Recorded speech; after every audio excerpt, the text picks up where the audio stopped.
You know all about the playmakers in this one, our NFL Total Access Game of the Week. So let's run through them. Let's see. We have Mahomes, Hill, Kelsey, Thomas, Kamara. You get the picture here, I think. So let's talk about the X factor when it comes to this game. Who needs to step up, D-Hall?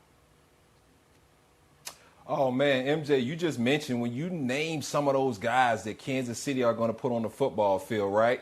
The Saints has a great secondary, right? You got Marshawn Lattimore, Janoris Jenkins, Marcus Williams, all these great guys. But to me, it has to be the Chiefs' third receiver, Mecole Hardman. When you think about just the matchup nightmare he is with that raw speed, a lot of times the Saints love to put their safeties in that nickel position. I don't know no safety in America that can run with Mecole Hardman. And so it's going to be times where they double Tyreek Hill, double Travis Kelce, even have a spy on Patrick Mahomes.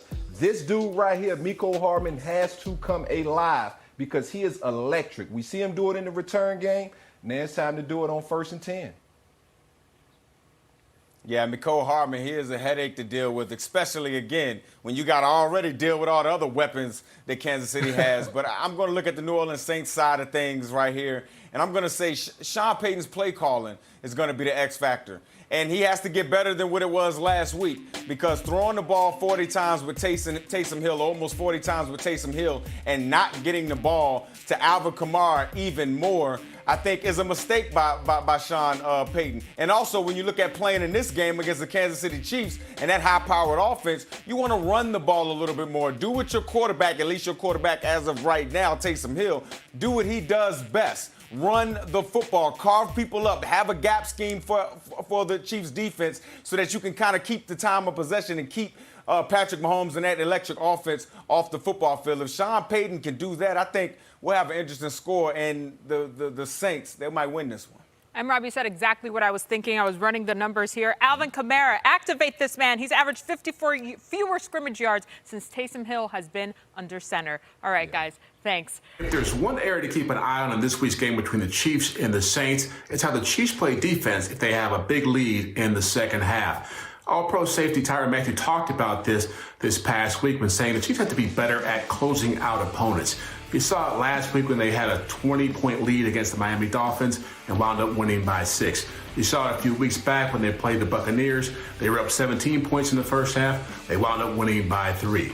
Now, Matthew said this is a big issue because last year the Chiefs were able to win a championship down the stretch because they got good defensive play. They were able to take control of the games and really close out the opponents. They haven't been so good at that this year, and they've actually struggled with pass rush and some secondary issues. So seeing that defense come together in the second half of this season, the last 3 games, will be a big emphasis for this team as they chase that second championship.